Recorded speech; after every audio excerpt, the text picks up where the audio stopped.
3 જે છે મધ્યવર્તી સ્થિતિનું માપ। તો સૌથી પહેલા મિત્રો મધ્યવર્તી સ્થિતિ છે શું તે આપણે સમજવું પડે। એના માટે એક ઉદાહરણ લઈશ જે આપણે આગળ ગણિતની અંદર તમે 8 9 10 ધોરણમાં પણ ભણી જ ગયા છો। ધારો કે આપણી પાસે આ કુલ 7 સંખ્યાઓ છે, બરાબર। હવે આ 7 સંખ્યાઓના સંદર્ભમાં તમે સરેરાશ એટલે કે મધ્યક શોધો તો જનરલી આ બધાનો સરવાળો કરશો અને ભાગ્યા 1 2 3 4 5 6 7 ભાગ્યા 7 કરશો તો તમને મધ્યક મળશે। અને આપ ગણતરી કરી લેજો, એ મધ્યકની કિંમત આપને 4 જ મળશે, બરાબર। તો આ જ ફેક્ટનો આ જ મુદ્દાનો આધાર લઈને આપણે હવે જોવા જઈ રહ્યા છીએ આપણા મધ્યવર્તી સ્થિતિનું માપ જે છે એની વાત। મધ્યવર્તી સ્થિતિ કોને કહેવાય છે? એ એટલે જે સંખ્યાઓના સંદર્ભમાં સરેરાશ કિંમત આપણને 4 મળી, જે મેં તમને ઉદાહરણ આપ્યું એ પ્રમાણે 1 2 3 4 5 6 અને 7 સરવાળો કરવો હોય તો 7 ને 6 13 5 18 4 22 3 25 26 અને 2 28 ભાગ્યા 7 કરશો તો તમને એક્ઝેક્ટ મધ્યક 4 જ મળશે। એટલે આપણો x બાર જે છે મધ્યક જે છે એ 4 છે। તો આપણે અહીંયા વ્યાખ્યાના સંદર્ભમાં એ જ કહેવાના છીએ। પહેલા તો મધ્યવર્તી સ્થિતિની વ્યાખ્યા આપણે જોવાના છીએ કે ચલની કિંમતો કોઈ વિશિષ્ટ કેન્દ્રીય કિંમતની આસપાસ સંકલિત થાય છે તો માહિતીના આ લક્ષણને આપણે કહીએ છીએ મધ્યવર્તી સ્થિતિ। હવે આપણે અહીંયા જોયું કે સરેરાશ આપણને શું મળ્યું? 4। તો એ એક વિશિષ્ટ કેન્દ્રીય કિંમત છે, 4 ની આજુબાજુ બધા અવલોકનો ગોઠવાયેલા છે।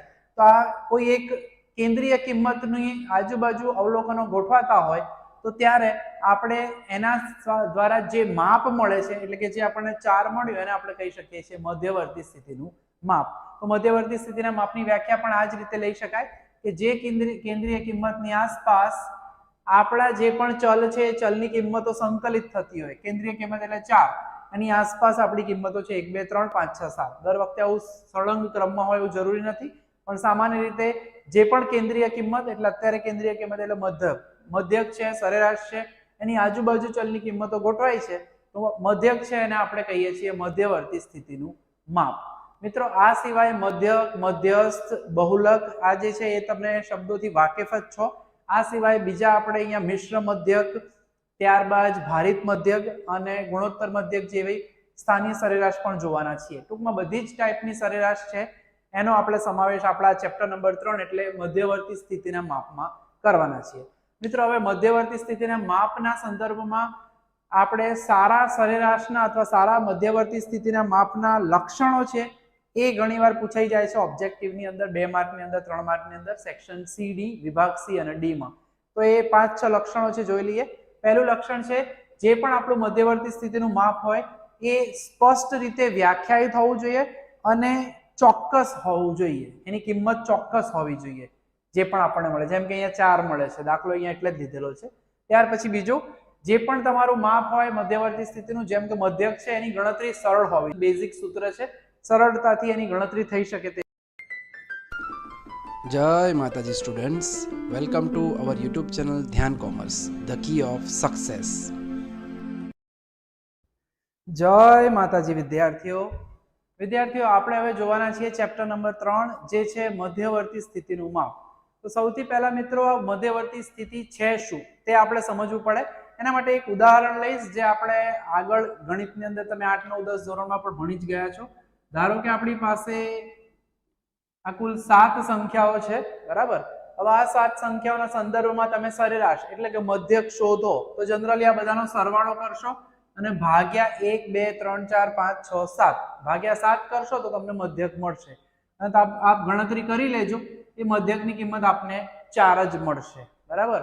તો આ જ ફેક્ટનો આ જ મુદ્દાનો આધાર લઈને આપણે હવે જોવા જઈ રહ્યા છીએ આપણા મધ્યવર્તી સ્થિતિનું માપ જે છે એની વાત। મધ્યવર્તી સ્થિતિ કોને કહેવાય છે? એ એટલે જે સંખ્યાઓના સંદર્ભમાં સરેરાશ કિંમત આપણને 4 મળી, જે મેં તમને ઉદાહરણ આપ્યું એ પ્રમાણે 1 2 3 4 5 6 અને 7 સરવાળો કરવો હોય તો 7 ને 6 13 5 18 4 22 3 25 26 અને 2 28 ભાગ્યા 7 કરશો તો તમને એક્ઝેક્ટ મધ્યક 4 જ મળશે। એટલે આપણો x બાર જે છે મધ્યક જે છે એ 4 છે। તો આપણે અહીંયા વ્યાખ્યાના સંદર્ભમાં એ જ કહેવાના છીએ। પહેલા તો મધ્યવર્તી સ્થિતિની વ્યાખ્યા આપણે જોવાના છીએ કે ચલની કિંમતો કોઈ વિશિષ્ટ કેન્દ્રીય કિંમતની આસપાસ સંકલિત થાય છે તો માહિતીના આ લક્ષણને આપણે કહીએ છીએ મધ્યવર્તી સ્થિતિ। હવે આપણે અહીંયા જોયું કે સરેરાશ આપણને શું મળ્યું? 4। તો એ એક વિશિષ્ટ કેન્દ્રીય કિંમત છે, 4 ની આજુબાજુ બધા અવલોકનો ગોઠવાયેલા છે. તો આ કોઈ એક કેન્દ્રીય કિંમતની આજુબાજુ અવલોકનો ગોઠવાતા હોય તો ત્યારે આપણે એના દ્વારા જે માપ મળે છે, એટલે કે જે આપણને 4 મળ્યું એને આપણે કહી શકીએ છીએ મધ્યવર્તી સ્થિતિનું માપ. તો મધ્યવર્તી સ્થિતિના માપની વ્યાખ્યા પણ આ જ રીતે લઈ શકાય કે જે કેન્દ્રીય કિંમતની આસપાસ આપણા જે પણ ચલ છે એ ચલની કિંમતો સંકલિત થતી હોય. કેન્દ્રીય કિંમત એટલે 4, એની આસપાસ આપણી કિંમતો છે 1 2 3 5 6 7. દર વખતે આવું સળંગ ક્રમમાં હોય એવું જરૂરી નથી, પણ સામાન્ય રીતે જે પણ કેન્દ્રીય કિંમત એટલે અત્યારે કેન્દ્રીય કિંમત એટલે મધ્યક છે, સરેરાશ છે, એની આજુબાજુ ચલની કિંમતો ગોઠવાય છે તો મધ્યક છે એને આપણે કહીએ છીએ મધ્યવર્તી સ્થિતિનું માપ. મિત્રો આ સિવાય મધ્યક, મધ્યસ્થ, બહુલક આ જે છે એ તમને શબ્દોથી વાકેફ જ છો. આ સિવાય બીજા આપણે અહીંયા મિશ્ર મધ્યક, ત્યારબાદ ભારિત મધ્યક અને ગુણોત્તર મધ્યક જેવી સ્થાનીય સરેરાશ પણ જોવાના છીએ. ટૂંકમાં બધી જ ટાઈપની સરેરાશ છે એનો આપણે સમાવેશ આપણા ચેપ્ટર નંબર 3 એટલે મધ્યવર્તી સ્થિતિના માપમાં કરવાના છીએ. મિત્રો હવે મધ્યવર્તી સ્થિતિના માપના સંદર્ભમાં આપણે સારા સરેરાશના અથવા સારા મધ્યવર્તી સ્થિતિના માપના લક્ષણો છે એ ઘણીવાર પૂછાઈ જાય છે ઓબ્જેક્ટિવની અંદર, 2 માર્કની અંદર, 3 માર્કની અંદર, સેક્શન સી, ડી, વિભાગ સી અને ડી માં. તો એ 5-6 લક્ષણો છે, જોઈ લઈએ. પહેલું લક્ષણ છે જે પણ આપણું મધ્યવર્તી સ્થિતિનું માપ હોય એ સ્પષ્ટ રીતે વ્યાખ્યાયિત હોવું જોઈએ અને ચોક્કસ હોવું જોઈએ. એની કિંમત ચોક્કસ હોવી જોઈએ જે પણ આપણને મળે. જેમ કે અહીંયા 4 મળે છે, દાખલો અહીંયા એટલે જ દીધેલો છે. ત્યાર પછી બીજું, જે પણ તમારું માપ હોય મધ્યવર્તી સ્થિતિનું, જેમ કે મધ્યક છે, એની ગણતરી સરળ હોવી જોઈએ. સિગ્મા એક્સ અપોન એન આ સામાન્ય આપણે નાનું એકદમ બેઝિક સૂત્ર છે, સરળતાથી એની ગણતરી થઈ શકે તેવી હોવી જોઈએ. એ જ સિવાય બહુલક છે, મધ્યસ્થ છે, બધામાં સૂત્રના સંદર્ભમાં છે, પણ સરળમાં સરળ મધ્યક જ હોય છે સામાન્ય રીતે. શ્રેષ્ઠ સરેરાશ કોઈ પણ કહેવામાં આવે મધ્યવર્તી સ્થિતિના માપમાં તો એ આપણું મધ્યક છે. ત્યાર પછી ત્રીજા નંબરનો મુદ્દો, તે બધા જ અવલોકનો પર આધારિત હોવું જોઈએ. જેમ કે મેં હમણાં તમને અહીંયા કીધું x બાર શોધવા માટે આપણે શું કર્યું, બધા જ અવલોકનોનો સરવાળો કર્યો ભાગ્યા n અને એના ઉપરથી આપણને 28 મળ્યું. તો તે બધા જ અવલોકનો 1 2 3 4 5 6 7 બધાનો સરવાળો કર્યો છે, ભાગ્યા 7 કરીએ છીએ, દરેક અવલોકન જે છે એને સમાવિષ્ટ કરે છે. તો આ આપણો ત્રીજો મુદ્દો થયો. ત્યાર પછી ચોથું, વિશેષ બૈજિક ક્રિયાઓ માટે અનુકૂળ હોવું જોઈએ. સરવાળા બાદબાકીના અમુક ગુણધર્મ આવશે ત્યારે આ ચોથો ગુણધર્મ છે, ચોથી લાક્ષણિકતા છે, હું તમને સમજાવીશ ડિટેલમાં વર્ગખંડમાં પણ. તો એનો ઉપયોગ જ્યારે આવશે ત્યારે હું કહીશ. બૈજિક પ્રક્રિયાના સંદર્ભમાં સરવાળો બાદબાકી ગુણાકાર ભાગાકાર એ આપણી 4 બૈજિક પ્રક્રિયાઓ છે, તો એ ખાસ ધ્યાન રાખવાનું રહેશે. ત્યાર પછી વાત કરીએ તો 5 નંબર, તે માપ હંમેશા સ્થિર હોવું જોઈએ. એટલે મધ્યકના સંદર્ભમાં તમે મધ્યક ગમે તેટલી વાર શોધો, આનો જવાબ ક્યારે બદલાવાનો નથી. સ્થિર માપ હોવું જોઈએ. ત્યાર પછી છઠ્ઠો મુદ્દો છે કે આ અવલોકનમાં અતિ મોટા કે અતિ નાના અવલોકનો હોય તો પણ આપણા મધ્યવર્તી સ્થિતિના માપમાં કોઈ ફેરફાર થવો જોઈએ નહીં. એટલે અતિ મોટા કે અતિ નાના હોય તો એની અસર એના પર થવી જોઈએ નહીં. તો મધ્યવર્તી સ્થિતિના માપના આ 6 લક્ષણો છે, પેજ નંબર 69 ઉપર આપેલા જ છે મિત્રો, બરાબર. તો એ 6 મુદ્દામાંથી તમને 2 માર્કની અંદર પૂછી શકે છે, 3 માર્કની અંદર સેક્શન સી, ડી, વિભાગ સી, ડી માં પૂછી શકશે. હવે આપણા ચેપ્ટરની અંદર જે પણ મધ્યવર્તી સ્થિતિના માપ જોવાના છે મિત્રો, એમાં સૌથી પહેલું મધ્યક આવશે, ત્યારબાદ એના સ્થાનીય સરેરાશો છે, મધ્યકને સમાંતર મધ્યક પણ કહેવામાં આવે છે. તો એ સિવાયના સ્થાનીય મધ્યકો જોઈશું આપણે હવે પછીના સેશન્સમાં. ત્યાર પછી મધ્યસ્થ અને છેલ્લે બીજા બહુલક, શતાંશકો, દશાંશકો એ બધું પણ આની અંદર સમાવિષ્ટ છે. તો મિત્રો થિયરીનો નાનકડો મુદ્દો છે, સૂત્રો જે છે હું દાખલાની સાથે સાથે તમને સમજાવતો જઈશ, બરાબર. તો શરૂ કરીએ આપણે આ ચેપ્ટરના સ્વાધ્યાય 3.1 ના દાખલા. હવે આપણે સ્વાધ્યાય નંબર 3.1 જે પેજ નંબર 78 પર છે આપણી ચોપડીમાં, એનો દાખલા નંબર 1 જે આપણી પુસ્તકમાં છે જ એ આપ જોઈ શકો છો, બરાબર. હવે એની અંદર જે છે પ્રશ્ન મિત્રો પૂછ્યો છે કે છોડ માટે સપ્તાહ દીઠ વૃદ્ધિ સેન્ટીમીટરમાં આપી છે એ લોકોએ, અને તેના સંદર્ભમાં આપણે એનો મધ્યક શોધવાનો છે, વૃદ્ધિનો મધ્યક, સરેરાશ કેટલી વૃદ્ધિ જોવા મળે છે. હવે કુલ જે છોડની વાત કરેલી છે, કુલ 10 અવલોકનો એ લોકોએ આપણને આપેલા છે, એટલે n બરાબર 10 થશે અને આપણે x બરાબર જે છે એને છોડની વૃદ્ધિ લખી શકીએ છીએ અવલોકનના સંદર્ભમાં, જેને આપણે સેન્ટીમીટરમાં એ લોકોએ આપેલો છે એકમ. હવે બે રીતે દાખલો થઈ શકે મિત્રો, એક જે છે એ સીધી રીત અને બીજી જે છે એ ટૂંકી રીત. હવે સામાન્ય રીતે મધ્યકના સાદા દાખલા હોય, જેમ કે આ દાખલો છે, તો આપણે સીધી રીતે જ વાપરવાના છીએ. એટલે કે સાદું સૂત્ર આગળ આપણે સૂત્ર જોયેલા જ છે કે છોડની સરેરાશ વૃદ્ધિ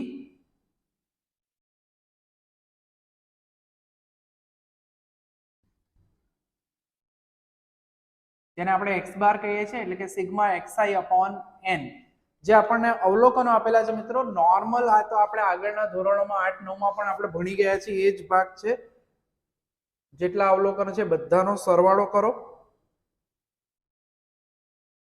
કુલ 10 અવલોકનો આપણને આપેલા છે અહીંયા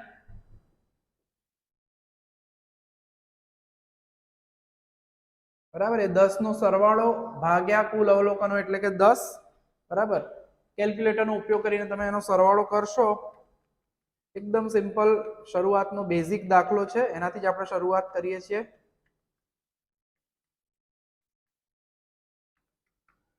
જે આપણને મળે છે 17.8 ભાગ્યા 10 કરીએ એટલે 1.78 જે એકમ આપણને આપેલો છે એ છે સેન્ટીમીટરમાં એટલે કે ખાસ એકમ અહીંયા લખવાનો રહેશે છોડની સરેરાશ વૃદ્ધિ છે મિત્રો એ સેન્ટીમીટરના સંદર્ભમાં આ છે સીધી રીત થઈ હવે ટૂંકી રીત છે મિત્રો એની અંદર જે સૂત્ર છે આપણું x બાર નું એની અંદર આપણે ધારેલ કિંમત લઈએ છીએ a plus sigma d upon n જ્યાં d જે છે એ x માઇનસ a x એટલે દરેક અવલોકનને કહીશું એટલે આપણે અહીંયા જે છે એ અવલોકનને કોષ્ટકના સંદર્ભમાં રજૂ કરીને ગણતરી કરીશું x અથવા xi લખી શકાય જે પણ આપણને અવલોકન આપ્યા છે એમાંથી કોઈ એક ધારેલી કિંમત લઈ લેવાની છે આપણે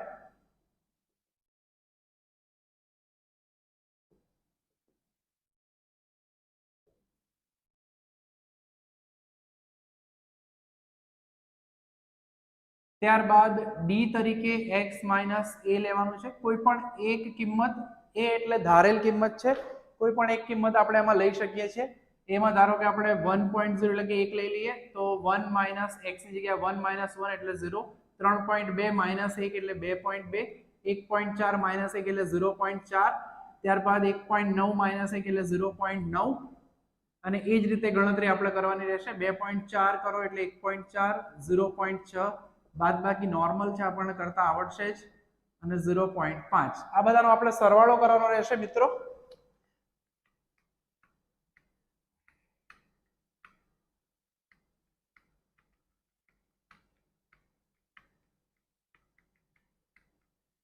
.8 આપણને મળે છે સિગ્મા ડી એટલે કે જે પ્રમાણે આપણે વાત કરી છોડની સરેરાશ વૃદ્ધિ આ જે ટૂંકી રીત પ્રમાણે શબ્દના સંદર્ભમાં લખીએ તો સામાન્ય રીતે આ દાખલા જે છે એ બહુ ઓછા પૂછાશે મિત્રો પણ આપણે સમજવું જરૂરી છે આ પહેલા સ્વાધ્યાયની અંદર આપણે સીધી રીત અને ટૂંકી રીત બંને કરવાના છીએ એ આપણી સમક્ષ છે એ બરાબર 1 છે સિગ્મા ડી આપણે 7.8 શોધ્યું છે n આપણી પાસે 10 છે જવાબ તો મિત્રો બંને સરખા જ આવશે એટલે 0.78 થશે એટલે x બાર બરાબર જે આપણે જોયું હતું એટલે કે 1.78 સેન્ટીમીટર એટલે છેલ્લો જે જવાબ છે એ પ્રશ્નમાં આપણને એ લોકોએ પૂછ્યું છે કે છોડની વૃદ્ધિનો મધ્યક શોધો બરાબર અથવા છોડની સરેરાશ વૃદ્ધિ તો છોડની વૃદ્ધિનો મધ્યક માત્ર છેલ્લે જવાબ આ લખવાનો રહેશે 1.78 સેન્ટીમીટર એકમ સાથે લખશો ખાસ એ ખાસ આપણે ધ્યાન રાખવાનું છે તો મિત્રો આ પહેલો દાખલો થયો જે આમ જોઈએ તો આપણે કહીએ છીએ અવર્ગીકૃત માહિતી માટેનો દાખલો છે એના સંદર્ભમાં આપણે આ પહેલું સૂત્ર જોયું હવે નેક્સ્ટ આપણે જોવાના છીએ અસતત આવૃત્તિ વિતરણનો દાખલો તો મિત્રો હવે જોવાના છીએ આપણે સ્વાધ્યાય 3.1 નો ત્રીજો દાખલો જેમાં આપણને અહીંયા વિતરણ જે આપેલું છે એની અંદર વર્ગીકૃત માહિતીમાં અસતત આવૃત્તિ વિતરણ છે અસતત આવૃત્તિ વિતરણમાં અવલોકનના સંદર્ભમાં f આપેલું હોય છે બે રીતે આપણે દાખલો ગણવાના છીએ સીધી રીત છે પ્રશ્ન આપણને એ લોકોએ જે પૂછ્યો છે એની અંદર સ્પષ્ટ કહેવામાં આવ્યું છે કે મોટા જથ્થામાંથી પસંદ કરેલા સ્ક્રૂના વ્યાસ આપેલા છે મિલીમીટરમાં આપ્યું છે સ્ક્રૂના વ્યાસનો મધ્યક શોધો બરાબર એટલે સ્ક્રૂના વ્યાસનો મધ્યક હવે f અને x બાર નું સૂત્ર આપણે સીધું લખવાના છીએ સિગ્મા fx અપોન n ખાસ ધ્યાન રાખીશું n એટલે અહીંયા શું તો અવલોકનની સંખ્યા નહીં n એટલે કુલ આવૃત્તિ તો સૌથી પહેલા આપણે n નું ટોટલ કરવું પડશે એટલે એ જે છે આપણી પાસે છે 45 ઉતાવળમાં અહીંયા 3 ને 3 6 ના લઈ લઈએ આમ તો મધ્યક પહેલા પણ તમે ભણેલા જ છો મિત્રો હવે જે કામ કરવાનું છે એની અંદર આપણે fx ગુણાકાર કરવાનો છે. સીધી રીતનો જ ઉપયોગ સામાન્ય રીતે આપણે આ પહેલા બે દાખલાઓમાં મધ્યકમાં નોર્મલી સીધી રીતે જ વાપરવાના છે વ્યાખ્યાની મદદથી.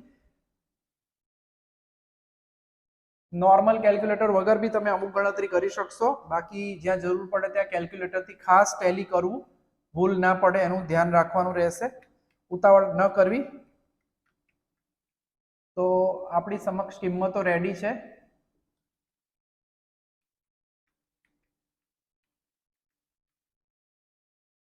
જેમ જેમ તમે ગણતરી કરતા જશો એમ સ્પીડ તમારી આવશે મિત્રો. એટલે કે 1845 આપણને સરવાળો મળ્યો સિગ્મા ભાગ્યા n એટલે કે 45. ઉતાવળમાં 45 કેન્સલ ના કરી દેતા, ભાગાકાર કરવાનો છે. નોર્મલી એવી ભૂલ થતી નથી.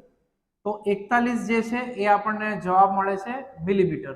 એટલે સરેરાશ સ્ક્રૂનો વ્યાસ જે છે એ આપણને 41 મિલીમીટર સીધી રીત વડે મળ્યો. ટૂંકી રીતમાં મિત્રો જેમ આગળ આપણે પેલું ડી વાળું સૂત્ર વાપર્યું એ જ વસ્તુ કરવાનું છે, બરાબર. પ્રશ્નમાં જે પ્રમાણે લખ્યું હોય એ પ્રમાણે આપણે પણ એની કામગીરી કરવાની રહેશે. સ્ક્રૂના વ્યાસનો મધ્યક x બાર બરાબર a પ્લસ સિગ્મા. હવે ડી ની જગ્યાએ fd, પહેલા માત્ર ડી હતું, હવે f આવૃત્તિ આવી ગઈ છે એટલે fd કરવાનું. આની અંદર ખાસ ધ્યાન રાખજો ડી માટે x માઇનસ a, બરાબર. a ની અંદર જે છે એ કોઈ એક કિંમત આપણે લઈ શકીએ છીએ. કોઈ એક કિંમત એટલે જનરલી વચ્ચેની કિંમતોમાંથી એક લેવાની, સૌથી નાની પણ લઈ શકો, પણ જનરલી આપણે સેન્ટરમાં 6 અવલોકન છે એટલે 40 કાં તો 45 લઈ શકાય. હું 40 લઈ રહ્યો છું.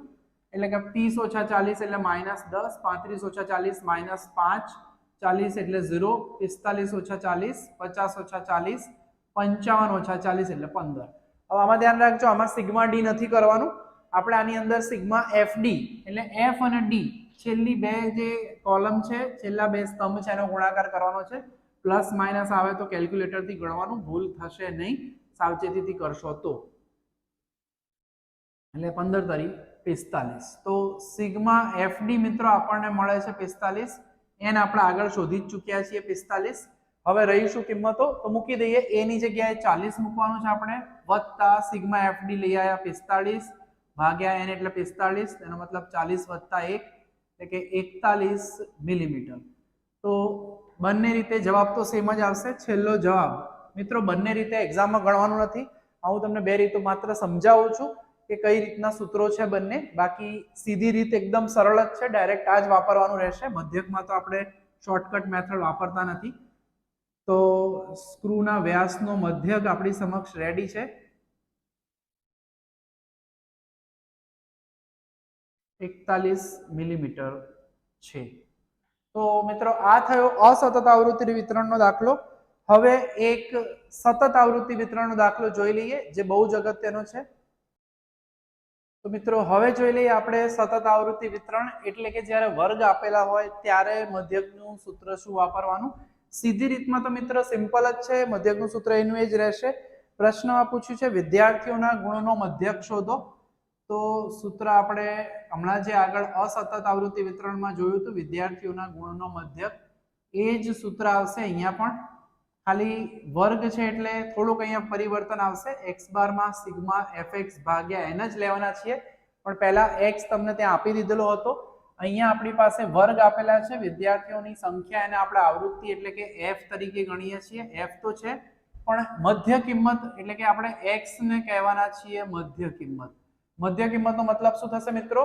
તો જે પણ આપણા વર્ગ આપેલા હોય તેની અધ સીમા અને ઉધ્વ, અધ એટલે નીચલી સીમા, ઉધ્વ સીમા એટલે ઉપલી સીમા, એ બંનેનો સરવાળો કરવાનો ભાગ્યા 2 એટલે 0 વત્તા 10 ભાગ્યા 2 એટલે કે 5, 10 વત્તા 20 ભાગ્યા 2, 2 વડે ભાગીએ એટલે મધ્યની કિંમત મળશે એટલે કે 15. હવે વર્ગ લંબાઈ અંતર સરખું હોય તો મિત્રો તમારે દરેક શોધવાની જરૂર નથી, પછી બધામાં 10-10 નો જ અંતરાલ છે, 10, 20, 30, 40, 50, 60. તો તમારે સરવાળો ભાગ્યા 2 ની જગ્યાએ સીધામાં 10 ઉમેરી દેશો તો પણ ચાલશે. 25, 35, 45, 55 અને 65. તો આપણને મધ્ય કિંમત મળશે. બંને રીતમાં સીધી રીત, ટૂંકી રીત બંનેમાં આની જરૂર પડવાની જ છે આપણને. ત્યાર પછી હવે આપણે જે કરવાનું છે એ છે કેલ્ક્યુલેટરનો ઉપયોગ કરવો પડશે. એટલે કે સિમ્પલ સૂત્ર છે fx એટલે કે આપણી સમક્ષ છે n જોઈશે આપણને. n પહેલા n નો સરવાળો કરી લઈએ. તો તો n બરાબર આપણને મળે છે 56. હવે સિગ્મા fx એના માટે આ બંનેનો ગુણાકાર કરી દઈએ. 12 ગુણ્યા 25. જ્યાં ના ફાવે તે કેલ્ક્યુલેટર વાપરજો. થોડો ટાઈમ પ્રેક્ટિસ કરશો એટલે કેલ્ક્યુલેટરમાં પણ ગણતરીમાં સ્પીડ આવી જશે. 45 ગુણ્યા 11. તો દરેકે દરેક વિભાગનો એક એક દાખલો આપણે અત્યારે જોઈ રહ્યા છીએ. તો 260. બધાનો સરવાળો કરી લઈએ. સિગ્મા કરવાનો છે સરવાળો એટલે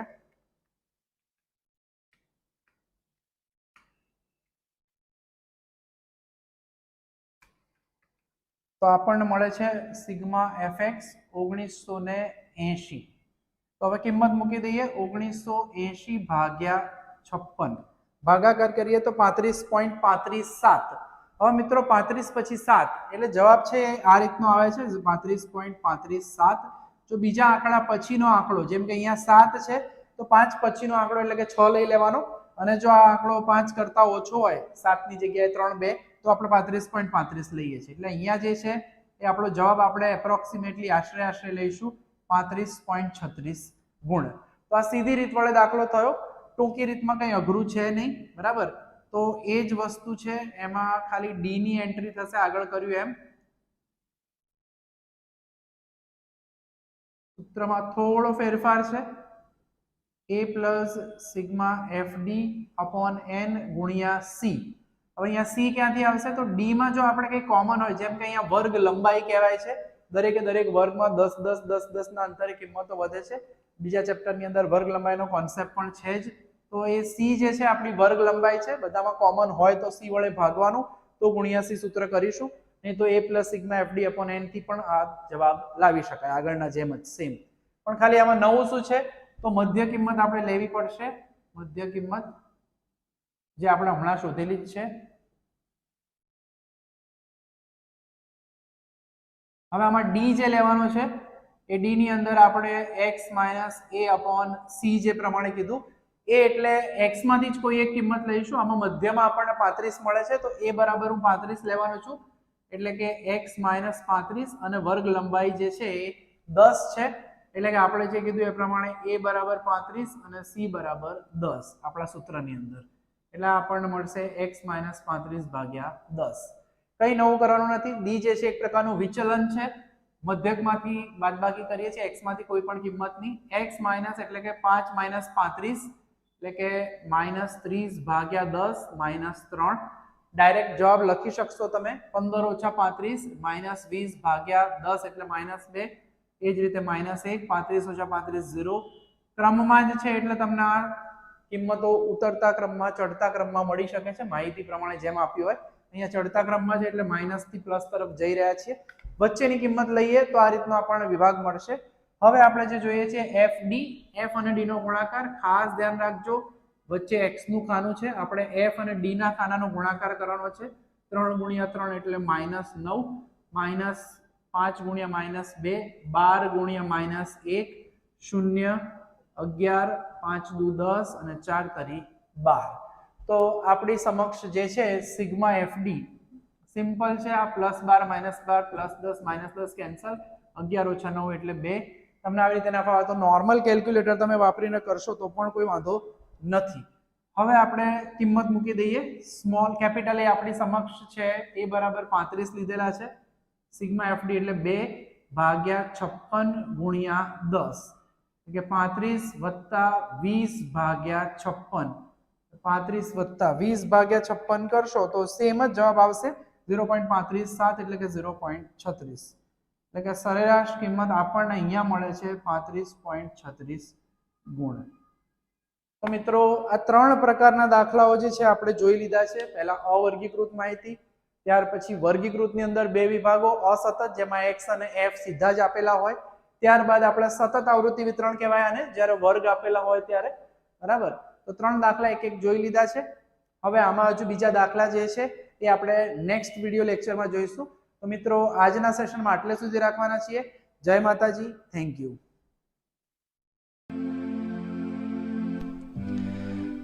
Please like, subscribe, share and press bell icon for notification. Thank you. જય માતાજી students, welcome to our YouTube channel Dhyan commerce, the key of success.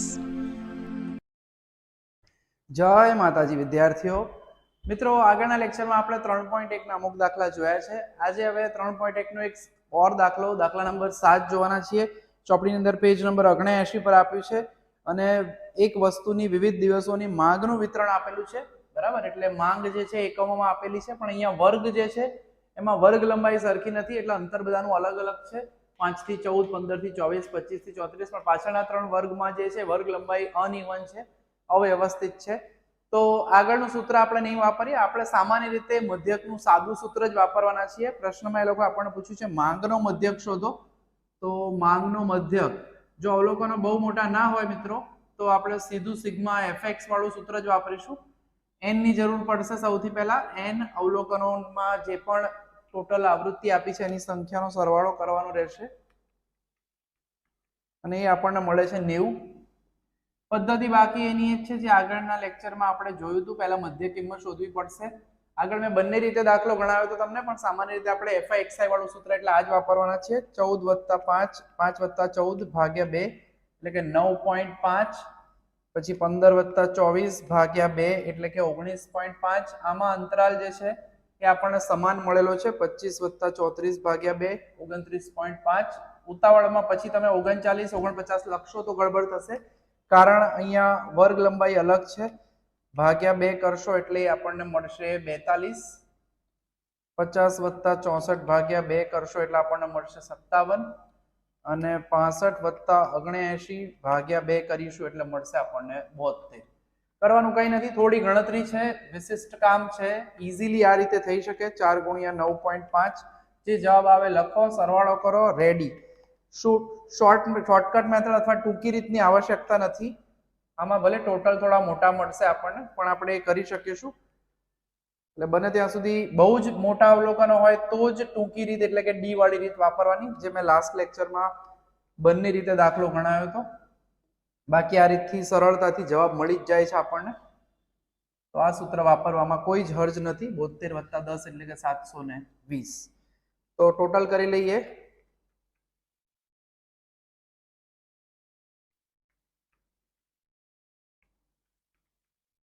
Total આપણને મળે છે સિગ્મા fx 3600. બંને રીતથી દાખલા બધા ગણવાની જરૂર નથી. પહેલા લેક્ચરમાં દરેક રીતનો એક એક દાખલો હતો એટલે મેં તમને બે રીતે ગણીને બતાવેલો છે. આની અંદર માત્ર આપણે એક જ રીતે કરવાના છીએ અને જે જવાબ આપણને અહીંયા મળે છે એ એક્ઝેક્ટલી મળે છે 40. બરાબર, માંગ જે છે એ કેટલી મળી આપણને? 40 એકમ. તો મિત્રો, દાખલાની અંદર નવું આમ તો કંઈ નહોતું, ખાલી અહીંયા વર્ગ લંબાઈ જે છે અલગ અલગ છે એટલે આપણે ડી વાળું સૂત્ર વાપરતા નથી. તો હજુ આપણે આ 3.1 ના બે દાખલા જોવાના છીએ, જેમાં બીજો અને પાંચમો દાખલો હવે જોઈ લઈએ. તો દાખલા નંબર હવે જે જોવો છે 3.1 નો બીજો મિત્રો, એની અંદર એ લોકોએ પેજ નંબર 78 ઉપર આપેલું છે કે રિલે રેસની એક ટીમમાં 4 સ્પર્ધકોની ઉંમરનો મધ્યક 24 વર્ષ ગણવામાં આવે છે. એટલે 4 સ્પર્ધકોની ઉંમરનો મધ્યક એટલે મિત્રો x બાર જે છે 24.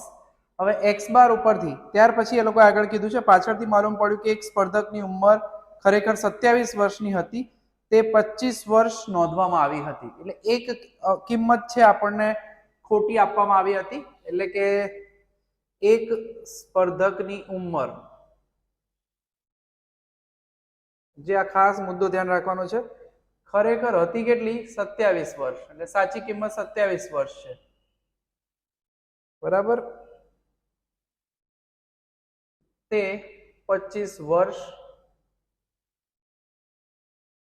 એમ ખોટી નોંધવામાં આવી હતી. આ વાક્ય આપણે લખી દઈએ છીએ એટલે જરૂર પડશે હમણાં.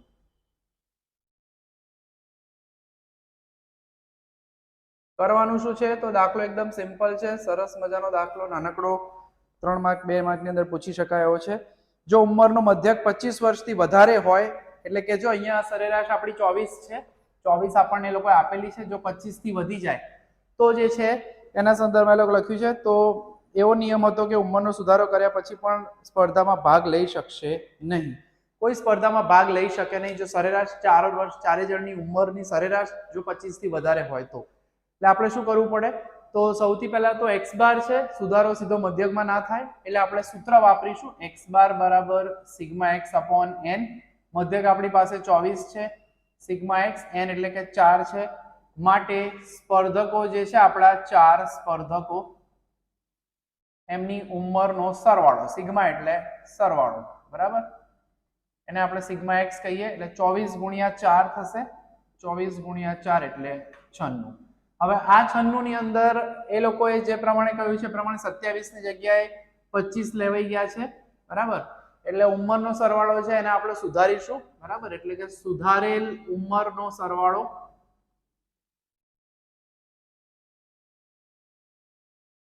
એટલે કે જૂની ઉંમર જે 96 હતી ખોટી માઇનસ ખોટી વર્ષની કિંમત ઉમેરવાની, બાદ કરવાની અને સાચી કિંમત ઉમેરવાની, એટલે કે આપણે જોઈએ તો સુધારેલ ઉંમરનો સરવાળો એટલે કે સિગ્મા x કહીશું સુધારેલો, બરાબર, જે આપણને મળશે 98. હવે આપણે કીધું એ પ્રમાણે એ લોકોએ કીધું છે આપણે સાચો મધ્યક શોધવાનો અને એમનો પ્રશ્ન જે છે એ છે કે શું એમની સરેરાશ 25 વર્ષથી વધુ છે, તો માટે હવે આપણે 4 સ્પર્ધકો જે છે ઉંમરનો મધ્યક, ઉંમરનો સુધારેલ મધ્યક આપણે એવું લખી શકીએ. સુધારેલ મધ્યક એટલે ફરી ટોટલ આપણી પાસે 98 છે, 98 ભાગ્યા 4 કરીશું, કેલ્ક્યુલેટરનો ઉપયોગ કરીએ એટલે આપણને હમણાં ખબર પડી જશે, તો જાજો ફરક નહીં પડે, એટલે કે 24.5 વર્ષ મળે છે. હવે શરત પ્રમાણે આપણને એ લોકો એવું કીધું હતું કે જો 25 વર્ષથી વધુ એની સરેરાશ હોય તો એ ભાગ લઈ શકશે નહીં, પરંતુ આપણે અહીંયા લખાય અહીં સ્પર્ધકોની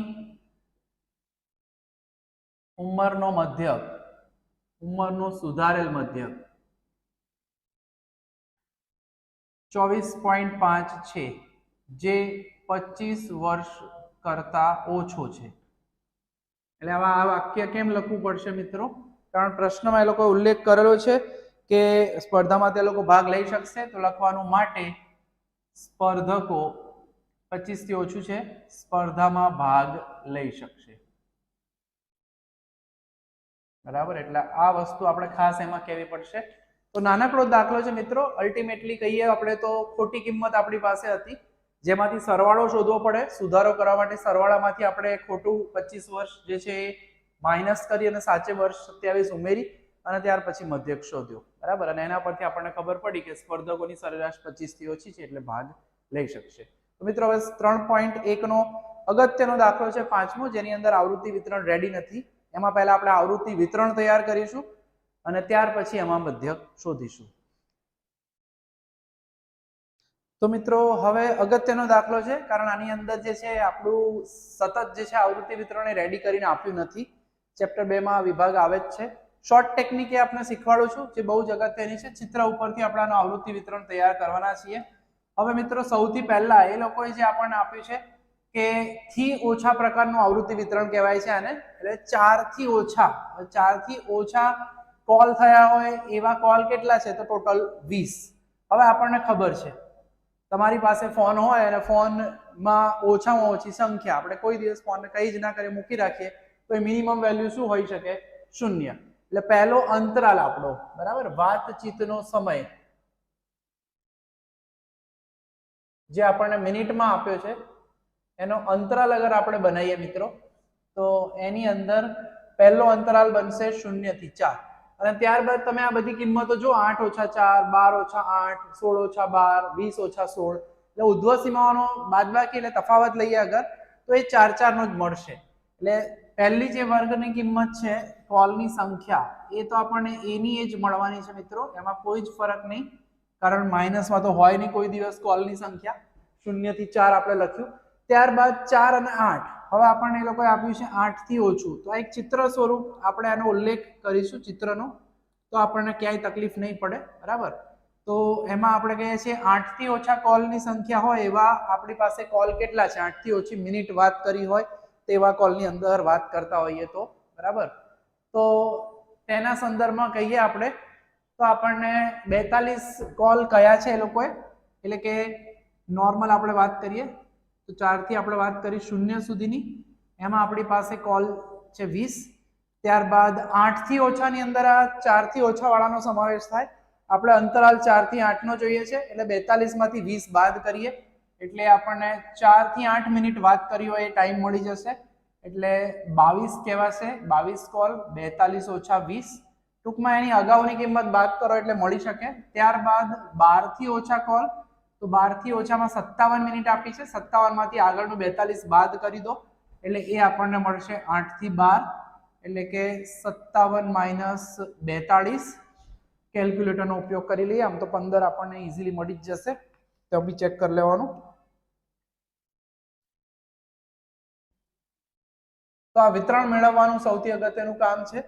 ત્યારબાદ 16 થી ઓછા એટલે એક ચિત્ર દોરો તો મિત્રો તમને આરામથી ખ્યાલ આવી જશે. 65 ઓછા 7 બરાબર 65 ઓછા 57 એટલે કે આપણને 8 મળશે અને છેલ્લે 70 છે આપણી સમક્ષ. 16 થી 20 છેલ્લો વર્ગ જે આપણને મળે છે અહીંયા. તો ટૂંકમાં અહીંયા આવૃત્તિ વિતરણના સંદર્ભમાં ફેરવવાનું છે. છેલ્લામાં 70 આપેલા છે, યસ. તો 70 ઓછા 65 કરશો એટલે 5 મળશે. તો ટૂંકમાં અગાઉની કિંમતો બાદ કરી દો એટલે તમને જે છે એ આપણું આવૃત્તિ વિતરણ મળી જશે. તો મિત્રો કિંમત આપણી રેડી થઈ ગઈ છે. હવેની કામગીરી તો એની એ જ છે, સિમ્પલ. આને આપણે એફ કહીશું. મધ્ય કિંમત શોધીશું આપણે. મધ્ય કિંમતમાં આપણે સૂત્ર ખ્યાલ જ છે, અધસીમા ઉધ્વસીમા ભાગ્યા 2 એટલે 2. 8 ને 4 12 ભાગ્યા 2 6. હવે અહીંયા બધામાં વર્ગ લંબાઈ તફાવત 4 4 નો છે, તો સીધા 4 ઉમેરી દેશો તો પણ ચાલશે. એટલે આ આપણો x રેડી થઈ ગયો. તો 3.1 નું કામગીરી છે મિત્રો, એમાં કઈ અઘરું છે નહીં, ખાલી થોડું આ ધ્યાન રાખવાનું. 22 ગુણ્યા 6 150 112 અને 90. સરવાળો કરી લઈએ.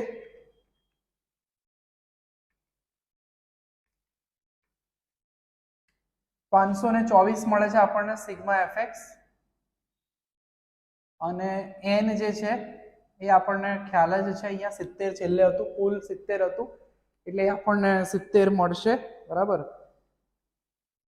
હવે પ્રશ્નમાં જે આપણને એ લોકોએ પૂછ્યું છે કે વાતચીતના સમયનો મધ્યક, મોબાઈલ ધારકની વાતચીતના સમયનો મધ્યક. તો વાતચીતના સમયનો મધ્યક સૂત્ર મિત્રો એનું એ જ છે, એટલે કે x બાર બરાબર sigma x upon sigma fx upon n, એટલે કે 524 ભાગ્યા 70.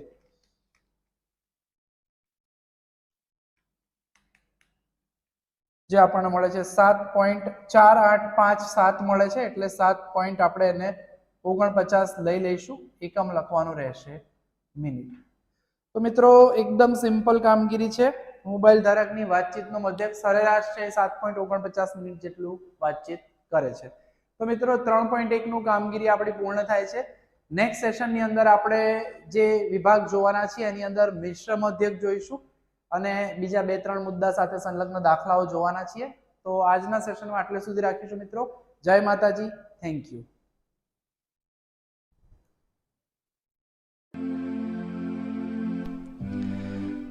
Please like, subscribe, share and press bell icon for notification. Thank you. Jai Mataji students, welcome to our YouTube channel Dhyan Commerce, the key of success. જય માતાજી વિદ્યાર્થીઓ. હવે સ્વાધ્યાય 3.2 ની અંદર બે વિશિષ્ટ પ્રકારના મધ્યક જોવાના છે આપણે, જેમાં પહેલો છે મિશ્ર મધ્યક, એટલે કે જ્યારે તમને એક કરતા વધારે સમૂહ આપેલા હોય. સૂત્ર આપણે અહીંયા અવલોકિત કરી શકીએ છીએ, x1 બાર x2 બાર xk બાર.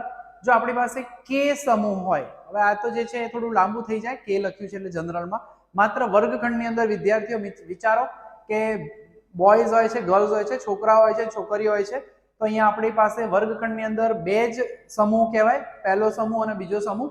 છોકરાઓની સંખ્યાને આપણે n1 કહીએ, છોકરીઓની સંખ્યાને આપણે n2 કહીએ. એટલે અહીંયા n1 n2 ની વાત કરી છે આપણે, માત્ર બે જ સમૂહની વાત કરીએ છીએ. x1 બાર x2 બાર એટલે છોકરાઓના માર્ક્સ એટલે કે ગુણની સરેરાશ, એને આપણે x1 બાર કહીએ. છોકરીઓના ગુણની સરેરાશને x2 બાર કહીએ. અને જો આપણે આખા વર્ગખંડનો મિશ્ર મધ્યક શોધવો હોય, સામાન્ય રીતે નોર્મલી આપણે બધા જ અવલોકનોનો સરવાળો ભાગ્યા 2 કરતા હોઈએ, ભાગ્યા અવલોકનની સંખ્યા કરતા હોઈએ છીએ. પરંતુ જો તમને અવલોકનોની અલગ અલગ માહિતી ન આપી હોય એટલે કે માત્ર બહેનોનો સરેરાશ આપી દીધી હોય x2 બાર, ભાઈઓની સરેરાશ ગુણની x1 બાર આપી દીધી, આપણને એ ખબર છે ભાઈઓ બહેનો કેટલા છે, અને એના પરથી જો તમારે વર્ગખંડની સરેરાશ શોધવી હોય તો આ મિશ્ર મધ્યકનો ઉપયોગ થશે. અવલોકનો આપણી પાસે ન હોય ત્યારે આ વધુ ઉપયોગી થશે. તો મિત્રો પહેલો દાખલો જે છે આનો આપણે અવલોકન કરી લઈએ. દાખલા નંબર પહેલો, પેજ નંબર 81 ઉપર, એક ફેક્ટરીના 75 કુશળ કારીગરોને આપવામાં આવતા દૈનિક વેતનનો મધ્યક. જો દૈનિક વેતન નથી આપ્યું, એ 75 કુશળ કારીગરોને જે પણ રૂપિયા આપતા હશે એની સરેરાશ અથવા મધ્યક આપેલો છે. તો કુશળ કારીગર છે, ત્યાર પછી 125 બિન કુશળ કારીગરોનો દૈનિક વેતનનો મધ્યક 150 છે. તો બધા કારીગરોના વેતનનો મધ્યક, જે પ્રમાણે મેં તમને વિદ્યાર્થીઓના સંદર્ભમાં કીધું કે ભાઈઓની સંખ્યા હોય, બહેનોની સંખ્યા હોય, ભાઈઓના ગુણની સરેરાશ હોય, બહેનોના ગુણની સરેરાશ હોય, કુલ સરેરાશ શોધવી હોય તો આનો ઉપયોગ થાય. એવું જ અહીંયા છે. તો સૌથી પહેલા આપણે અહીંયા લખીશું n1 બરાબર કુશળ કારીગરોની સંખ્યા છે. સિમ્પલ ઓબ્જેક્ટિવ ટાઈપમાં પૂછી શકે 2 માર્કની અંદર, સેક્શન સી માં, વિભાગ સી માં. એ આપણને આપી છે 75. હવે કુશળ કારીગરોનું દૈનિક વેતન એ જે અંદર આપેલું છે મિત્રો રકમમાં, એ જ લખવાનું છે. દૈનિક વેતનનો મધ્યક કહેવાશે અથવા સરેરાશ, જે આપણને આપ્યું છે ₹280. બીજું ગ્રુપ છે એટલે કે એમાં કઈ નહીં, ખાલી આગળ બિન લખી દેવાનું. બિન કુશળ તમારે પ્રશ્નની અંદરથી જ લખવાનું છે બધું.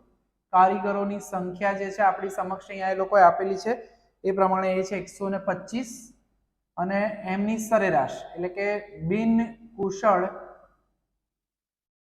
કારીગરોના દૈનિક વેતનનો મધ્યક જે આપણી સમક્ષ મિત્રો રેડી છે એ આપણને આપેલો છે ₹150. હવે આના ઉપરથી જે પ્રમાણે મેં તમને સમજાવ્યું એ પ્રમાણે 2 વિભાગ આપેલા છે, 2 સમૂહ આપેલા છે, અને પ્રશ્નમાં પૂછ્યું છે કે બધા કારીગરોના વેતનનો મધ્યક. માટે બધા જ કારીગરોના વેતનનો મધ્યક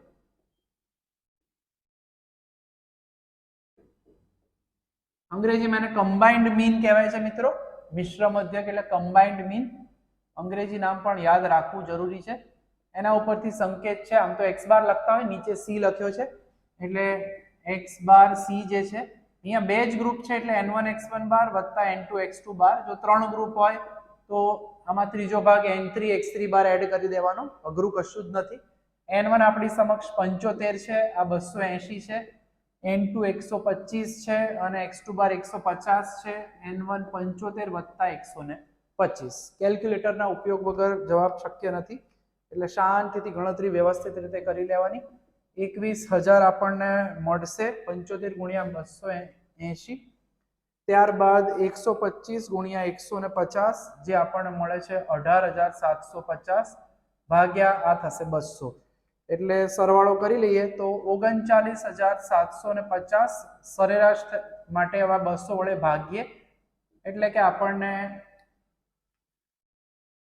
સરેરાશ જે છે એ મળશે ₹198.75. તો મિત્રો આ જે છે એ આપણો જવાબ થયો, સરેરાશ થઈ બંનેની. પહેલાની સરેરાશ કુશળ માટે ₹280 હતા, બિન કુશળ માટે 150, અને બંનેની સરેરાશ આપણને મળે છે એ છે, જોઈ શકીએ છીએ આપણે 198.75. મિત્રો આવો જ એક દાખલો છે, દાખલા નંબર 4, તેના તરફ પ્રયાણ કરી લઈએ સાથે સાથે જ. 2 દાખલા મિત્રો મિશ્રિત મધ્યકના છે, કમ્બાઇન્ડ મીનના છે, મિશ્ર મધ્યકના, અને બાકીના 2 ભારિત મધ્યકના છે. નાનકડો સેશન રહેશે આજનું 3.2 માટેનું. રકમની અંદર કહે છે પ્રશ્ન નંબર 4, પેજ નંબર 82, એક વિદ્યાર્થીને 7 થિયરી પેપરમાં મળતા ગુણનો મધ્યક 62 છે. થિયરી પેપર એટલે થિયરી પેપરની સંખ્યા એને આપણે n1 કહીશું.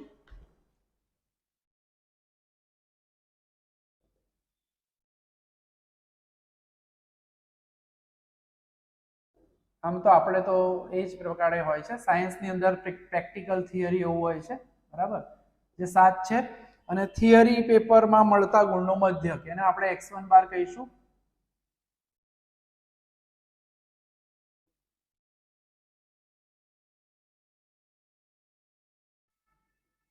એ લોકોએ સરેરાશ એની આપી છે 62, બરાબર. ત્યાર પછી કે છે 3 પ્રેક્ટિકલ પરીક્ષામાં તેના ગુણનો મધ્યક કેટલો હોવો જોઈએ. એટલે N2 આપણી પાસે છે પ્રેક્ટિકલ ના પેપરની સંખ્યા, બરાબર. પ્રેક્ટિકલ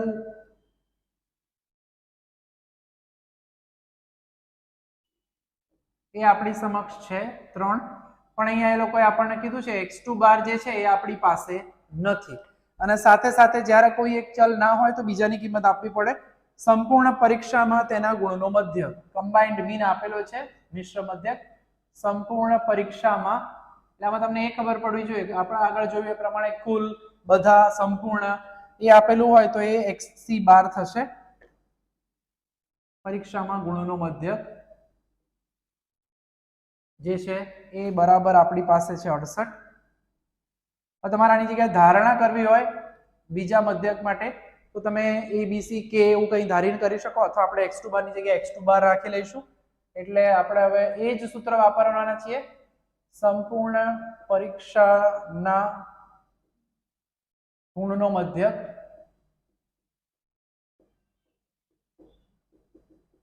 વસ્તુ એની જ છે, ખાલી થોડો અપ્રોચ, થોડી સિસ્ટમ ચેન્જ થશે આમાં. કમ્બાઇન્ડ મીન આપણી પાસે છે 68, n1 આપણી પાસે 7 છે, x1 બાર 62 છે, n2 3, x2 બાર શોધવાનો છે, n1 વત્તા n2 એટલે 7 વત્તા 3. એટલે હવે કેલ્ક્યુલેટરનો ઉપયોગ કરવો પડશે આપણે. 62 ગુણ્યા 7 434, 3x2 બાર એમના એમ રાખીશું, નીચે 10, 10 ગુણ્યા 68 એટલે 680, 434 બાદ કરીએ એટલે કે 3x2 બાર, આને ડાબી બાજુ લઈ જઉં છું એટલે માઇનસ થશે 434, બરાબર. 680 માઇનસ 434 જે મળશે 246. એટલે કે પ્રેક્ટિકલ પરીક્ષા છે એના ગુણની સરેરાશ 246 ભાગ્યા 3 એ જે છે આપણને મળશે 82, બરાબર. એટલે પ્રશ્ન જે આપણને એ લોકોએ પૂછ્યો હતો એનો જવાબ આપણી સમક્ષ રેડી છે કે પ્રેક્ટિકલ પરીક્ષાના ગુણનો મધ્યક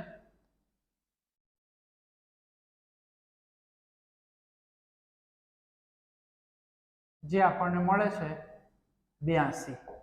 તો મિત્રો આ પહેલો વિભાગ પૂરો થયો. આપણે 4 દાખલા છે એમાંથી 2 દાખલા છે એ મિશ્ર મધ્યક વાળા છે અને બાકીના જે 2 છે એ આપણને એ લોકોએ આપેલા છે ભારિત મધ્યકને, એ જોવાના છીએ. પણ આ સાથે સંલગ્ન એક ઉદાહરણ 12 છે મિત્રો, પેજ નંબર 80 ઉપર, એ પણ આના જેવું જ છે. એમાં ક્રિકેટની વાત કરેલી છે કે 20 ઓવરમાં 8.25 રન રેટથી સ્કોર કરવો પડે છે. એ કમ્બાઇન્ડ મીન આપી દીધેલો છે. 12 ઓવરના અંતે 7.25 છે, તો બાકીની 8 ઓવરમાં કેટલા? તો સેમ આ જ સૂત્ર વાપરવાનું છે અને તમારે ગણતરી કરવાની રહેશે. એટલે અગત્યનો દાખલો ટીક કરજો, ઉદાહરણ નંબર 12. હવે આપણે આગળ વધવાના છીએ આપણા ભારિત મધ્યક તરફ. તો મિત્રો હવે ભારિત મધ્યક તરફ પ્રયાણ કરીએ. હવે જ્યારે અમુક વાર એવું થતું હોય કે કોઈ પણ વસ્તુના સંદર્ભમાં એનો ભાર આપવામાં આવતો હોય, વેઇટેજ આપવામાં આવતું હોય, જેમ કે અહીંયા ચોખા છે એનો ભાર 7 છે, ઘઉંનો ભાર 10 છે. આ રીતે ભાર જ્યારે આપેલા હોય ત્યારે એ સમયે આપણે ભારિત મધ્યક શોધવાનો રહેશે. અને જનરલી આમાં તમને પ્રશ્નમાં ચોખ્ખું લખીને જ આપશે. 2 દાખલા છે આપણા, દાખલા નંબર 2 અને 3, ચોખ્ખું સ્પષ્ટ લખીને જ આપશે કે ભારિત મધ્યનો ઉપયોગ કરો. એટલે ભારને આપણે W કહીશું, એ સિવાય જે છે એ અવલોકનને આપણે x કહીશું. હવે WI XI એટલે કંઈ નહીં, બીજો ને કંઈ જ ભાગ નથી. આપણે x અને w નો જે છે એ ગુણાકાર કરવાનો છે, સિમ્પલ, બરાબર. અને ત્યાર પછી સિગ્મા WI, I નહીં લખીએ તો પણ ચાલશે આપણે, બરાબર. તો પ્રશ્ન છે આપણો એ પ્રમાણે જે કીધું છે એમને આપણને પેજ નંબર 81 ઉપર કે નીચેની માહિતી પરથી ભાવ આધારિત ટકાવારી ફેરફારનો ભારિત મધ્યક શોધો, બરાબર. એટલે કે ભાવ આધારિત ટકાવારી ફેરફારનો ભારિત મધ્યક, સ્પષ્ટ શબ્દમાં ભારિત મધ્યક એવો ઉલ્લેખ કરે ત્યારે આ સૂત્ર આપણે વાપરીએ છીએ. સિગ્મા WX ભાગ્યા સિગ્મા WI. WI XI એટલે WX નો ગુણાકાર કરવાનો રહેશે, એટલે કે 7 ગુણ્યા 134, 938. ત્યારબાદ 1250, 115 ગુણ્યા 5 એટલે કે 575, 97 ગુણ્યા 8 એટલે કે 776, 120 ગુણ્યા 2 એટલે કે 240. બધાનો સરવાળો લઈ લઈએ આપણે. સિમ્પલ રાશિ છે એકદમ. 3779 આપણને મળે છે આપણું સિગ્મા WX. હવે ભારનો સરવાળો બી કરવાનો છે, કારણ ભાગાકારમાં ભારનો સરવાળો છે. ધ્યાન રાખજો, અવલોકનની સંખ્યા નથી. અહીંયા આપણે સિગ્મા W ની કિંમત આપણી સમક્ષ રેડી થઈ જાય છે, જે છે 32. કિંમત મૂકી દઈએ 3779 ભાગ્યા 32 એટલે કે આપણો ભારિત મધ્યક જે છે એ આપણને મળશે 118.09. મિત્રો 12મા ધોરણમાં તમે જ્યારે ભણશો ત્યારે આપણે આ ભાવનો ટકાવાર ફેરફાર છે એને સૂચકાંક કહેવાના છીએ, અને 100 થી ઉપર જે પણ કિંમત હોય એ ભાવનો અહીંયા 100 થી ઉપર એટલે 18.09, આમાંથી 100 બાદ કરવાના એટલે 18.09% જે છે એ ભાવ વધારો જોવા મળે છે, એવું આપણે એમાંથી અર્થઘટન કરી શકીએ. ઓલ તો તમારે અહીંયા અર્થઘટન કરવાનું નથી, બરાબર. ટકાવારના સંદર્ભમાં 118.09% એવું આપણે આની અંદર લખવું પડશે. તો આ દાખલો એક થઈ ગયો. હવે એક જ નાનકડો દાખલો છે, દાખલા નંબર 3, જેની અંદર એ લોકોએ આપણને પેજ નંબર 82 ઉપર માહિતી આપી છે કે એક ઓફિસમાં કામ કરતા 2 ઓફિસર, બરાબર, 10 ક્લાર્ક અને 3 પટાવાળા સ્ટાફ પિકનિક માટે ફાળો આપે છે. તો તેના સંદર્ભમાં તેનો ભારિત મધ્યક શોધો, બરાબર. તો અહીંયા સ્ટાફની વાત કરેલી છે, ઓફિસમાં કામ કરતા વ્યક્તિના, બરાબર. ઓફિસમાં કામ કરનાર વ્યક્તિ સ્ટાફ તરીકે લખી શકો, અથવા ઓફિસમાં કામ કરનાર વ્યક્તિ લખી શકો. તો અહીંયા 3 વ્યક્તિના સંદર્ભમાં માહિતી આપી છે. એક ઓફિસર છે, ક્લાર્ક છે અને પટાવાળા છે. હવે અહીંયા ભાર એટલે શું? તો સ્ટાફમાં વ્યક્તિઓની સંખ્યા, બરાબર, એ જ આપણો ભાર થશે કે વ્યક્તિઓ કેટલા છે એની સંખ્યા.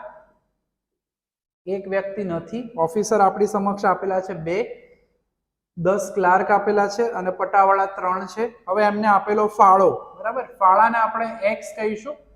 એક જણ આટલો ફાળો આપે તો 2 જણ કેટલો, એ પ્રમાણેનો કોન્સેપ્ટ આપણે અહીંયા વાપરી શકીએ છીએ મિત્રો. અને છેલ્લે તો કામગીરી સરળ જ છે, એકદમ ઈઝી વસ્તુ છે. પછી ગુણાકાર કરી દઈશું. ફાળો જે એમને આપ્યો છે એ 1000 રૂપિયા છે, 500 રૂપિયા અને 200 રૂપિયા છે, બરાબર. કામગીરી એકદમ સરળ છે, સિમ્પલ છે.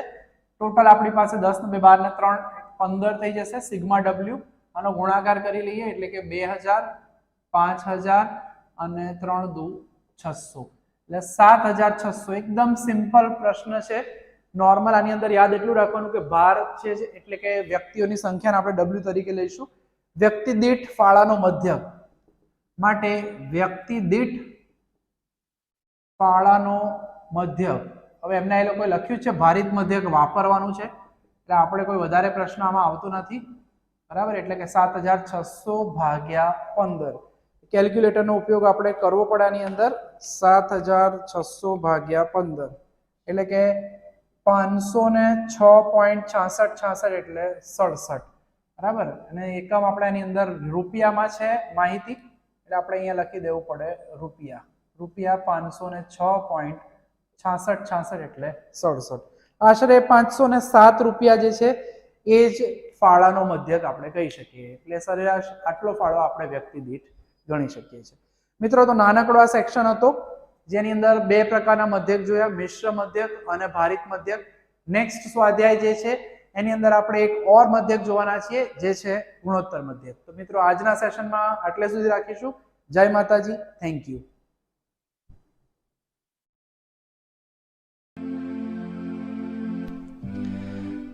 Please like, subscribe, share and press bell icon for notification. Thank you.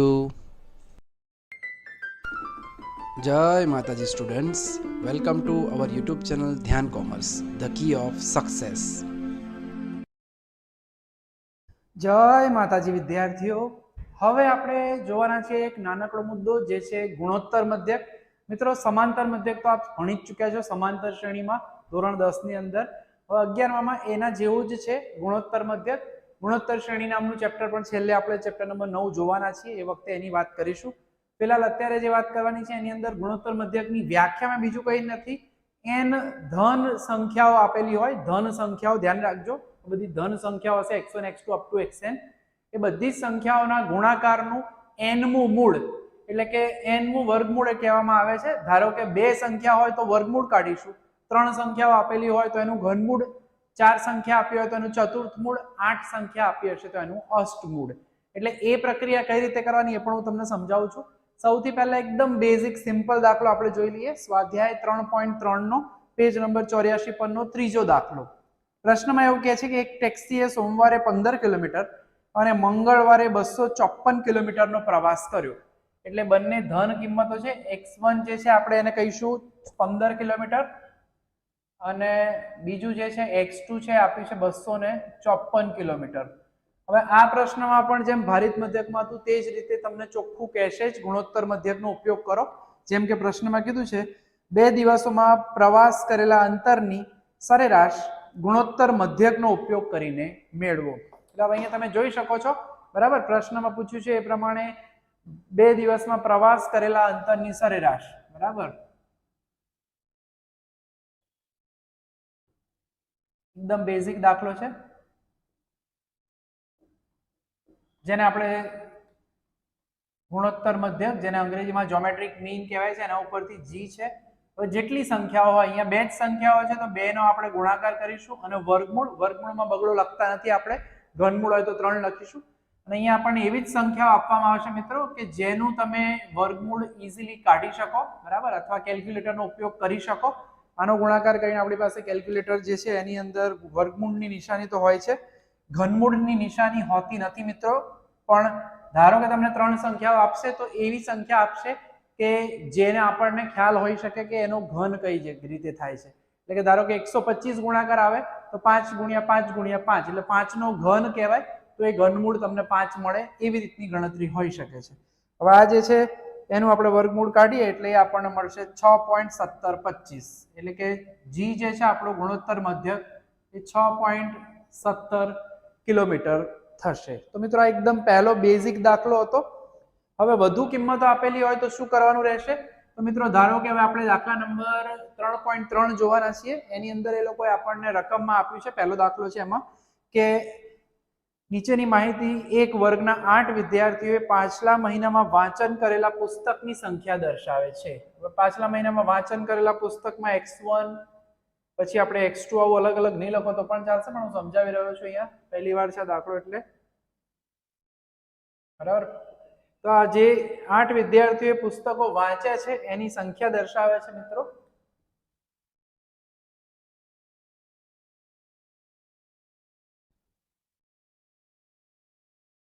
આઠ વિદ્યાર્થીઓ જે પુસ્તકો વાંચ્યા છે છેલ્લા મહિનામાં, તો એની સંખ્યા આપી છે. ગુણોત્તર મધ્યકનો ઉપયોગ કરીને વાંચેલા પુસ્તકોની સરેરાશ મેળવો. હવે વાંચેલા પુસ્તકોની સરેરાશ હવે ગુણોત્તર મધ્યકથી મેળવો એવું તમને ચોખ્ખું કહેશે, બરાબર. એટલે આમાં g બરાબર, હવે આપણી પાસે 8 સંખ્યાઓ છે તો અહીંયા અષ્ટમૂળ લખીશું કે x1, x2, x3, x4, x5, x6, x7 અને x8. હવે પ્રશ્ન થાય કે અષ્ટમૂળ તો કઈ રીતે નીકાળીશું? તો મિત્રો ખાસ ધ્યાન રાખવાનું રહેશે, આપણને જે કોઈ પણ જગ્યાએ વર્ગમૂળ લખેલું હોય તો એનો મતલબ થાય x ની અડધી ઘાત. ત્યાર પછી જો ચતુર્થ મૂળ લખ્યું હોય, બરાબર, વર્ગમૂળમાં ખાલી આપણે 2 નથી લખતા, બાકી બધામાં લખીએ. ચતુર્થ મૂળનો મતલબ થશે x ની 1/4 ઘાત. આનો મતલબ આને આપણે આ રીતે લખીશું, બરાબર, x ની 1/2 ઘાત, એની પણ 1/2, એટલે 2 વાર વર્ગમૂળ, ટૂંકમાં ઘાતનો ગુણાકાર થશે. એ જ રીતે જો અષ્ટમૂળ લખ્યું હોય, જેમ કે આપણે અહીંયા 8 સુધીની સંખ્યાઓ જ મળશે, x ની 1/8 ઘાત, તો એને આપણે 3 વખત વર્ગમૂળ સમજવું, બરાબર. એટલે ટૂંકમાં જો અષ્ટમૂળ શોધવાનું કે જેમ કે આપણા દાખલાની અંદર અહીંયા કીધું છે તો આપણે કંઈ કરવાનું નથી વધારે, બરાબર. એટલે વર્ગમૂળ અને વર્ગમૂળ એની અંદર શું આવશે? x, જે મેં તમને અહીંયા સમજાવ્યું એ પ્રમાણે. એટલે આપણે અહીંયા જે છે સંખ્યાઓ લખવાની છે, ખાસ ધ્યાન રાખવાનું. અષ્ટમૂળની અંદર પહેલા ગુણાકાર કરી લઈશું આપણે, 2 ગુણ્યા 1 ગુણ્યા 5, 9, 1, 3, 2 અને 4. એના પછીના સ્ટેપમાં આપણે સિમ્પલ 3 વર્ગમૂળ કરવાના છે. જો 16મું મૂળ આપેલું હોય, 16 આપેલું હોય, 16 અવલોકનો આપ્યા હોય, જે ચાન્સીસ નથી, 8 સુધી જ આપશે, તો તમારે આ વર્ગમૂળ જે છે 1/2 1/2 1/2 એક વાર ચોથી વાર આવશે. સામાન્ય રીતે 8 થી વધારે અવલોકનો નથી આપતા, એટલે આપણે આ પ્રક્રિયા કરવાની રહેશે. હવે આનો જે છે આપણે ગુણાકાર જોઈ લઈએ.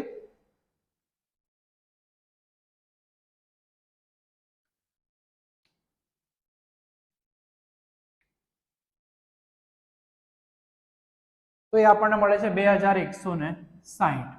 મિત્રો આટલે સુધીની કામગીરી ખ્યાલ આવી ગઈ હોય તો આગળનો મુદ્દો થોડોક ધ્યાન રાખવા જેવો છે.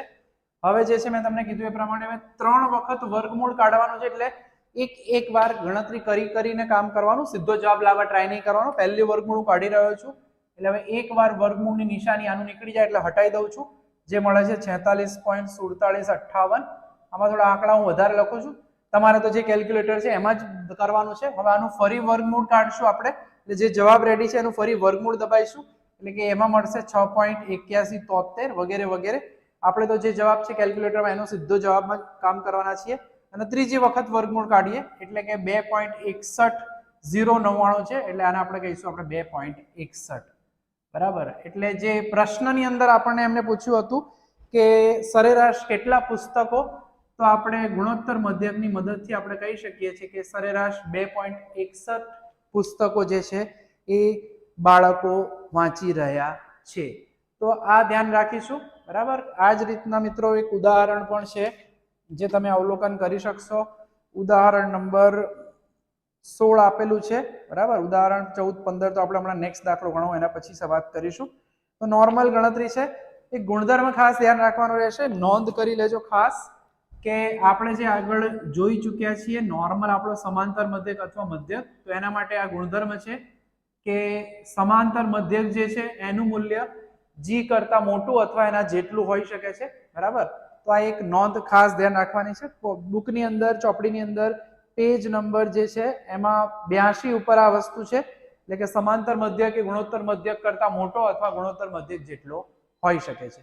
હવે એક વિશિષ્ટ દાખલો જોવાનો છે જેની અંદર આપણને વધઘટ આપેલી હોય, ટકાવાર પ્રમાણ આપેલું હોય, તો એવો એક દાખલો જોઈ લઈએ. તો મિત્રો હવે એક અગત્યનો દાખલો જોવાનો છે. આમ જોવા જઈએ તો બે દાખલા છે, સ્વાધ્યાય 3.3 નો બીજો અને સ્વાધ્યાય 3 વિભાગ ડી નો 7મો.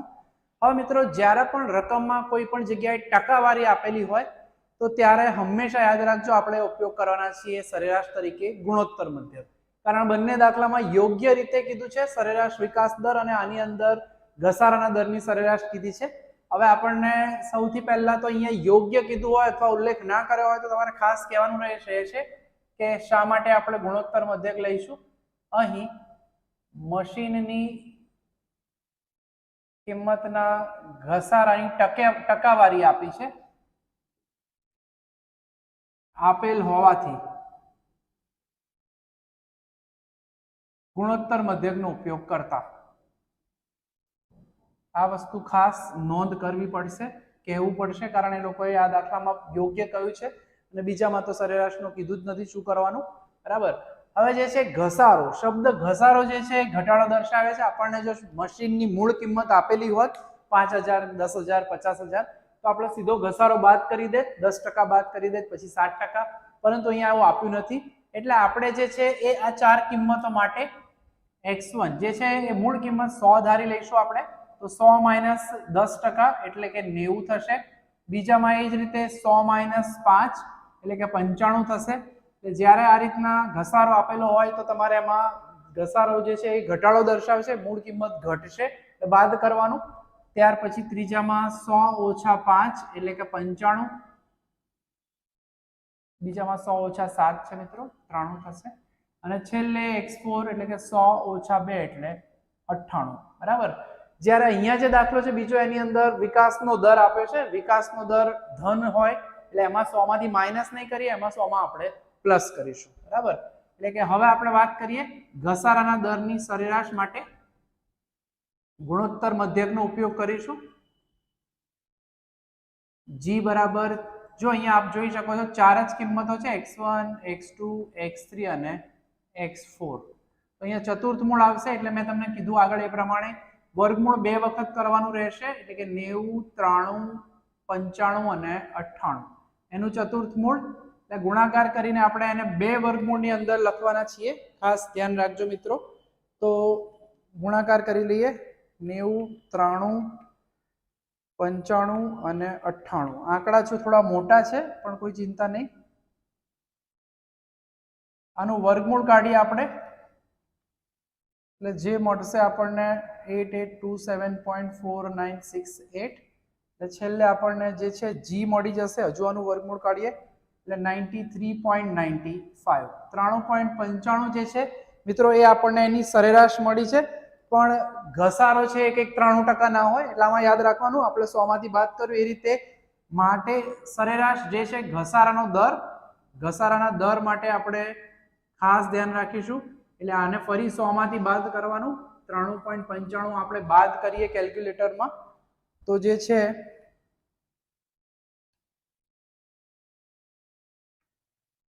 આપણને દર મળશે 6.05%. મિત્રો આ ખાસ ધ્યાન રાખીશું.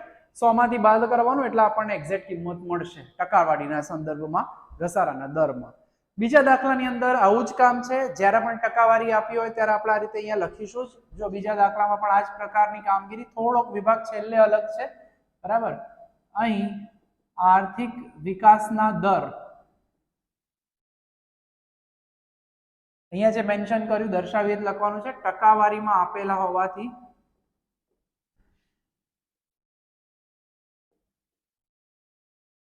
ગુણોત્તર મધ્યક વાપરતા.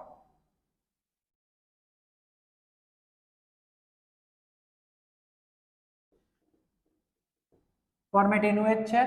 હવે x1 ની અંદર વિકાસનો દર છે એટલે 100 માંથી માઇનસ ન થાય એટલે x1 ની અંદર 100 + 2 એટલે કે 102.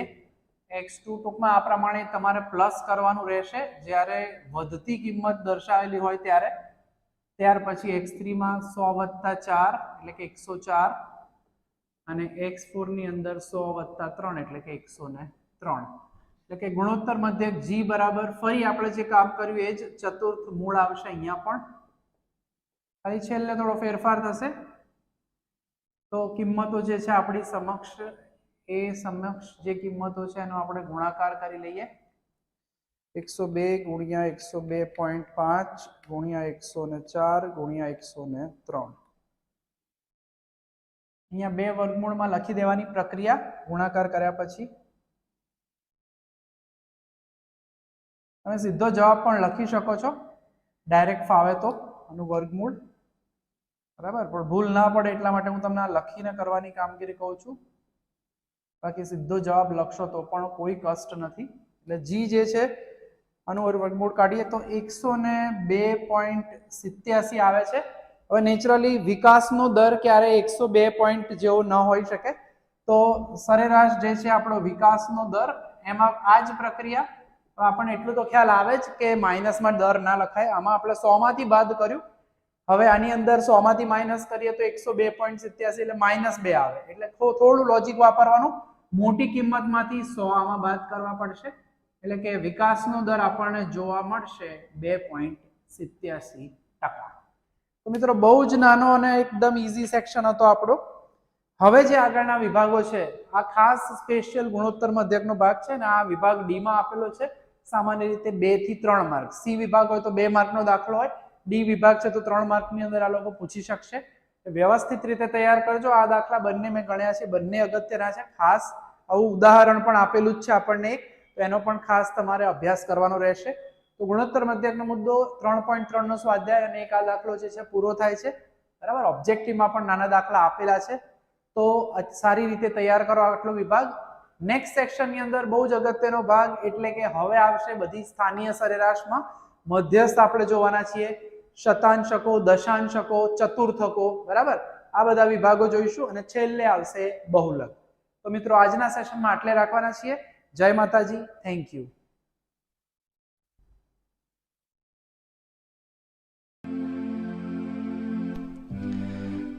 Please like, subscribe, share and press bell icon for notification. Thank you. Jai Mataji students. Welcome to our YouTube channel Dhyan Commerce, the key of